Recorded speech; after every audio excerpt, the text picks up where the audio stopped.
Сайн байцгаана уу? Өнөөдрийн дугаараар 2019 онд гарсан 3 шатны шүүх хүртэл явсан хэв мэдээллийн хэрэгсэл болон олон нийтийн анхааралд өртсөн хойд эцэг нь 4 настай дагвар хүүгээ онц хэрцгийгээр зодсон хэргийн талаар ярина.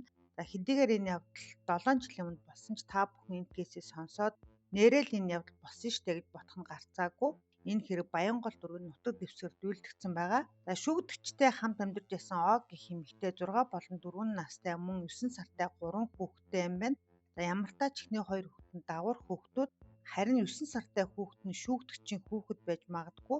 За энэ талаар шүүхийн шийтгэх тогтоол магадлал дурдааг байсан.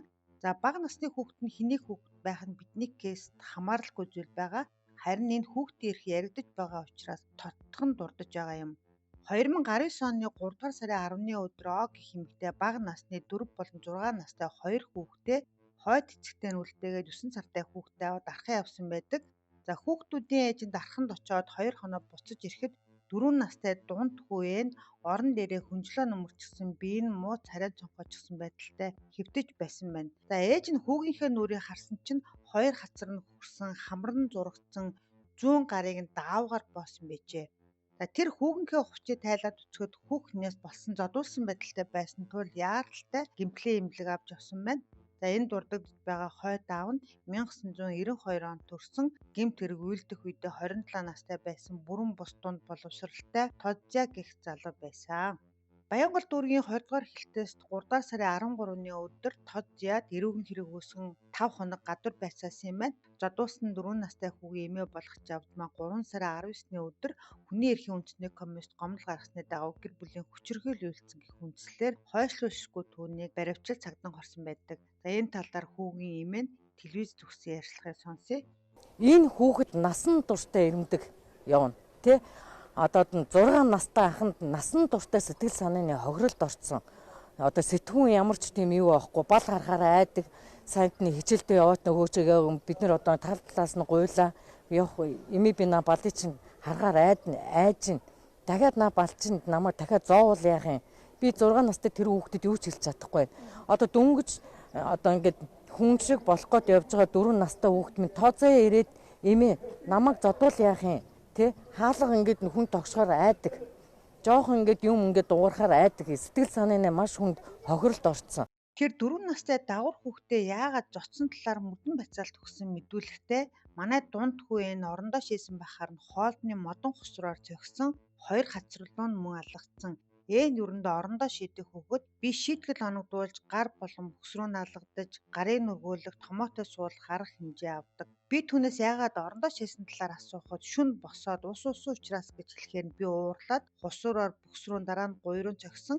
Гэтэл доос суухаар дахин шилбэрэн цохид хусуур хугарсан. За хугарсан хусуураа галтгооны өрөөнд оруулж тавиад эргэж ирэхэд битээ уйл гэж хэлсээр байхад уйлсаар байсан тул 2 хацралуу нэг алгадаад авсан гэсэн байна. 4 настай хүүхэн шүү дээ. За тэгээ 4 настай хүн маань эмнэлэгт яаралтай ирэн 100 гарын хагалгаа, хөвлийн хэсгийн хагалгаа гих мэт 9 удаагийн хагалгаанд орсон байна. Шинжээчийн дүгнэлтэд олон төрлийн гэмтэл авсны дурд нь дээрх гэмтэл нь мохоо зүйлийн олон удаагийн үйлчлэлээр үүсгэтнгээд авсан гэмтлүүд нь хүндөвтөр хөнгөн зэрэгт хамаарахад тооч нь дурдаад эдгээр гэмтлүүд нь цаашид энгийн хөдөлмөрийн чадварт нөлөөлөх хэсэг нь эмчилгээ эдгэрэлтээс хамаарна. Хэрэг болсон гих цаг хугацаанд үүссэн байх боломжтой гэмтлүүд байна гэсэн дүгнэлт хийсэн бол шүүх сэтгэл зүйн судлалын 685 дугаар дүгнэлтэд F43-1 буюу сэтгэл зүйн гэмтлийн дараах стресстэй эмгэгтэй байна. Энэ олдмол эмгэг юм. F43-1 буюу сэтгэл зүйн гэмтлийн дараах стрессийн эмгэг нь хүүхдэд стресс үүсгэх хүчин зүйл буюу ойр дотны хүнээ алдах, хүчирхийлэлд өртөх, юмнаас сайх, цочирдох зэргийн улмаас үүсдэг эмгэг гэсэн дүгнэлтэд тус гаргасан байна. За насанд хүрээгүй хөрөгчийн хууль ёсны төлөөлөгч буюу ээж нь шүүхийн хэлэлцүүлэг шүүгдэгчээс 879,359 төгрөг нэхэмжилсэн задаргааг нь дэлгэцээр харуулan та бүхэн үзээрэй. За сэтгэл санааны хохирол 5 сая төгрөг нэхэмжилсэнийг хэлцэхгүй орхиж хохирол хор уршигын талаар нотлох баримтаа бүрдүүлжиж иргэний журмаар нэхэмжих эрхтэй болоход дурдан нийт 3,145,250 төгрөгийг шүүгдэгчээс гаргуулах нь зүйтэй гэж үзсэн байна. За улсын яаллагч шүүхийн хэлэлцүүлэг шүүгдэгчид 10 жилийн хорих яаллыг хаалттай хориг байгуулах мэдүүлэг санал гаргасан бол шүүгдэгчийн өмгөөлөгч ялын доод хэмжээгээр ял хоногдуулж өгнө гэсэн саналыг тус гаргасан байна. Шүүхээ шүүгдэгчид ял хөнгөрүүлэх болон хүндрүүлэх нөхцөл байдал тогтоохдоггүй байна гэж үзэн Баянгол дүүргийн эрүүн хэргийн анхан шатны шүүх тод зайд хүний эрүүл мэндэд хүнд хохирол санааттай учруулах гэмт хэргийн шинжийг хохирогчийн биеэ хамгаалж чадахгүй бага насны хүүхэд болохын мэдсээр байж гэр бүлийн хүчирхийлэл үлдээж бие махбодын сэтгэл санааны шаналл зовиор үүсгэж үйлцэн гин буруутай тооцож эрүүгийн хуулийн тусгай ангийн 11-р зүйлийн 2-1-23 зааснаар 10 жилийн хорих ял шийтгэж ялыг хаалттай хорих байгууллагад эглүүлэхээр шийдвэрлэсэн байна. Шүүгдэгчийн өмгөөлөлт дав заалтсан боловч анхан шатны шүүхийн шийдэх тогтоолыг хэвээр үлдээсэн. За шүүгдэгчийн өмгөөлөгч дээд шүүхэд гомдол гаргасан. За энэ үндсэлтэй шүүгдэгч тод зян гин буруутай тооцсон шүүхийн шийдвэртэй огт марахгүй байгаа бөгөөд харин 10 жилийн хорих ялыг шүүх багасгах боломжтой байсан. Анхан шатны шүүх эрүүгийн хариуцлага оногдуулахдаа ял хүндрүүлэх нөхцөл байдлыг харгалзан үзэх үндсэлтэй. Гэтэл энэ нөхцөл байсаар байхад анхан шатны шүүх болон дав залдах шатны шүүх харгалзаж үзээгүй. Үүнийг тайлбарлахдаа эрүүгийн хуулийн ерөнхий ангийн 6-гийн 5 дугаар зүйл заасан хөнгөрүүлэх нөхцөл байдлыг шүүх заавал хэрэглэх үүрэгтэй залт биш гэсэн.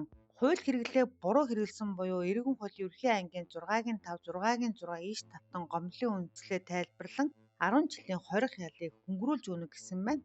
Мөн шүүгдэгч тод зяагийн хувийн байдлын талаар хавц хэрэг тавагдсан нотлох баримтуудаар түүнийг хүүэг урьд думанд зодож хүчирхийлэхгүй байсан бөгөөд харин ч эцгийн үүргээ биелүүлэн эрүүл мэнд сурлах хүмүүжил амьдрах орчин сайжруулахын төлөө асран халамжлан амьдарч байсан болох нь бичгийн нотлох баримтуудаар нотлогддог. Өөрийн төрсөн үрээс ялгаагүй бага насны хүүхдэд зодож хүнд гэмтэл учруулсан үйлдэлтэй харамсаж хууль заасан зохих хариуцлага хүлээхээ илэрхийлсэн. Анхан болон дав заалдах шатны шүүгдэгч тод зайгийн мөрдөн барьцаалтын шатанд эмчилгээний зардал төлсөн 1,100,000 төгрөгийг үнэлээгүй хэдий ч өөрийнхөө эрүүл мэндэд санаа зовны шүүхээс тогтоосон төлбөр болох 3,145,250 төгрөгийг хохирогчийн хууль ёсны төлөөлөгчид хүлээлгэж өгсөн бөгөөд цаашид гарах эмчилгээний зардлыг багдуулахаа илэрхийлсээр байтал дав залдах шатны шүүх хохирол нүхэн төлсөн баримтыг ялт хөнгөрүүлэх нөхцөл байдал харгалзаж үзээгүй, уг үндслийг ч заагаагүй. Мөн шүүгдэгч нь 2008 оноос эхлэн Гялтангийн өрөвсөл өвчнөөр өвчилж 2 хөлөндөө удаа дараа хагалгаа хэлэн эмчлүүлж байнгын эмчилгээ эмийн хамааралтай байх тул энэхүү хувийн байдлыг харгалзан үзэх шаардлагатай байна гэжээ. Хяналтын шатны шүүхэд прокурор хууль зүйн дүгнэлттэй маш их хэмжээний гэмтэл авсан талаар тоочж дурдаад шүүгдэгч нь 4 настай хүүхдийг бүрэн зэвсгэлэн зодсон. Энэ гэмтэл улмаас 23 кг жинтэй байсан хүүхэд 11 кг болж 9 сартай хүүхэдтэй ижил жинтэй болсон гэж хохирогчийн ээж хэлдэг. Хохирогчийн зүрх байнга зогсож тасалдаж байсан билээ. Шүүх эрүүгийн хуулийг буруу хэрэглээгүй, эрүүгийн хэрэг хянан шийдвэрлэх тухай хуулийг ностой зөрчөөгүй, шүүгдэгчийн гин буруугийн хэлбэр тохирсон ял шийтгэл оногдуулсан байна. Иймд анхан шатны шүүхийн шийдэх тогтоол дав заалдах шатны шүүхийн магадлалыг тус хэвээр үлдээх зүйтэй гэсэн байна. Тухайн үед хэвлэл мэдээллийн хэрэгслөө дээд шүүх ялыг хэвээр үлдээсэн талаар мэдээлэл байв.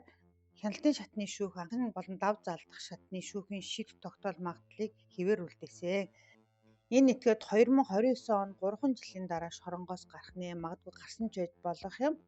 Тод зайгийн тамлалд авсан гэмтлээс болоод 23 кг жинтэй байсан хүү 11 кг болж 9 сартай хүүхдээ ижил жинтэй болсон гэхээр хэлэх үг олдохгүй байна. Та бүхэн юу гэж бодож байгаа талаар комент бичээрэй. Миний сувгийн дэмжээ надтай хамт байгаарай. Цаг зав гаргаж сонссон танд баярлалаа.